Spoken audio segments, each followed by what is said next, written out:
Oh my god, they're hitting each other. What would happen if they collapsed? They would literally fall to their death. Let's see. Do they have parachutes? No. Does he have a parachute starter bag? No. Do you think you... I feel... How easy is it to... But even if you're that close to the ground, a parachute's not going to help you. You already have a parachute.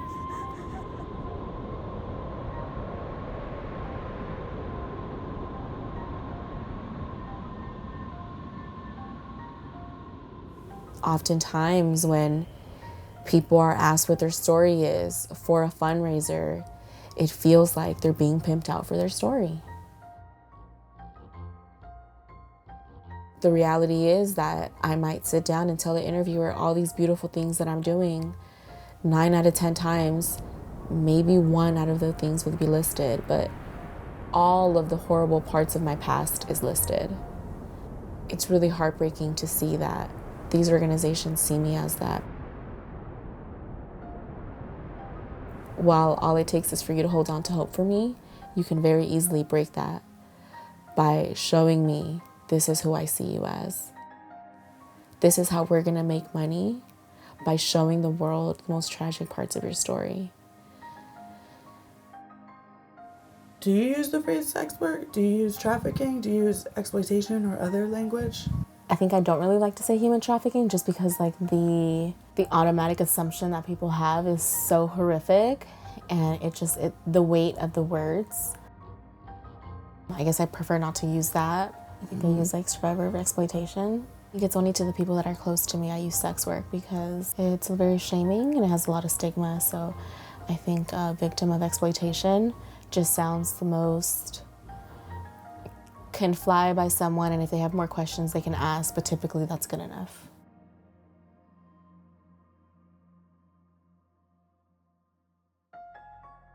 I alternate between, I like sex work. Honestly, that's what feels the most empowering to me.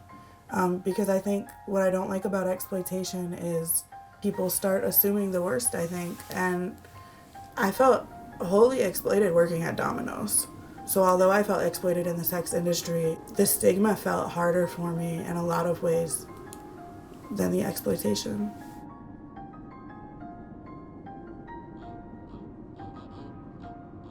Wing over!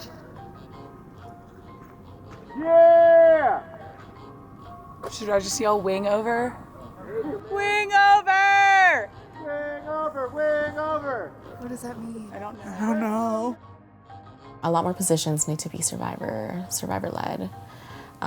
It's just you can't have someone who has no experience and no idea what it's like to be leading such a big movement.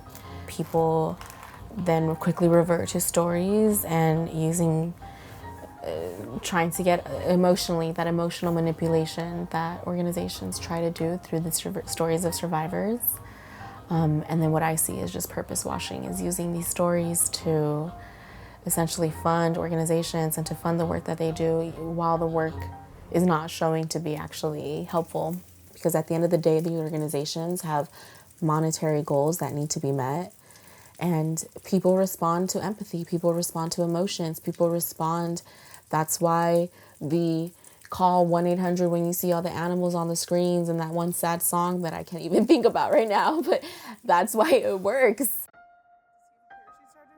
No. Do you think you... How easy is it to fucking... But even if you're that close to the ground, a parachute's not going to help you. You already have a parachute. What if is it easy to collapse then? They put together programs based on the idea that survivors can only go so far. I'm often faced with survivor bias. When I'm open about my story, then I can tell that then they want to, I don't know, that just the treatment is different. One time I tried to apply for this organization, and when I applied for the job, I didn't have a bachelor's degree, but I was working on it. I'm working on it now. And I had all the qualifications that I needed. I felt like I was ready for the position. I was gonna be good for it. And then they responded and they said that no, because the bachelor's degree was really important. And then I know that the person later that they hired didn't have a bachelor's degree, so obviously it wasn't that important. But I feel that because of my past, they were like, it's not gonna work without even giving me the opportunities for me to prove why it would work. I've applied to do video work at agencies that have helped me. When I was a full-time videographer, that was my job, and I had just come to them to get therapy and community around my trauma, and saw like, oh, I could help you guys make videos. Maybe I could be an asset here. And the response was that they thought that I would be too triggered, that they wanted to not have a survivor on set because it could just be triggering and fuck up the job. Do you have a backup parachute? I mean, they bumped into each other and it was okay. But I feel like if you got tangled, you just plummet.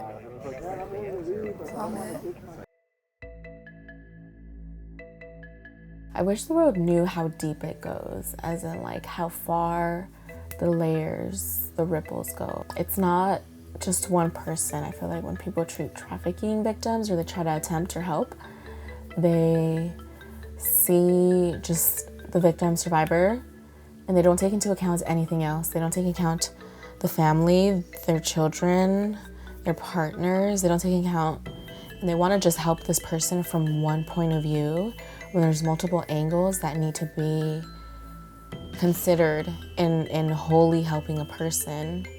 And I wish that people understood how easy it is to repeat a generational cycle, and that when help is provided, it needs to be provided and looked at from all angles.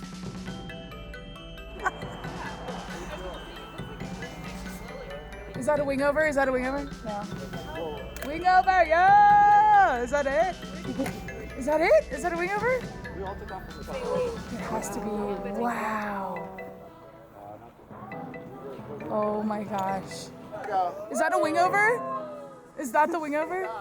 Oh my God, he's. What?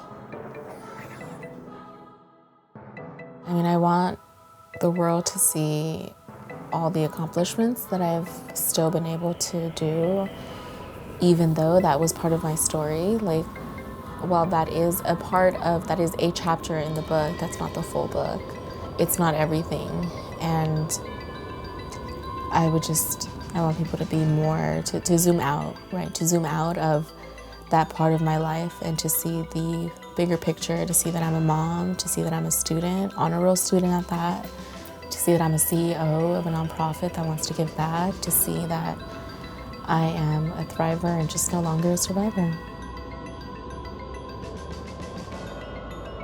A lot of society treats the population of people that have been through it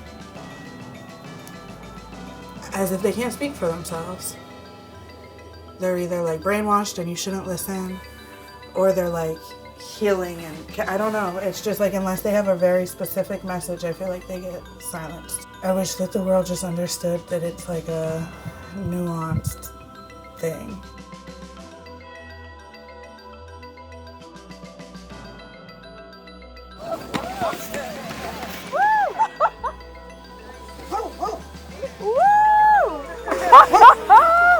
Oh my gosh, that was so exciting! That was so exciting! Wing over, Sonny! Oh my God, that was nuts! Cheers, man.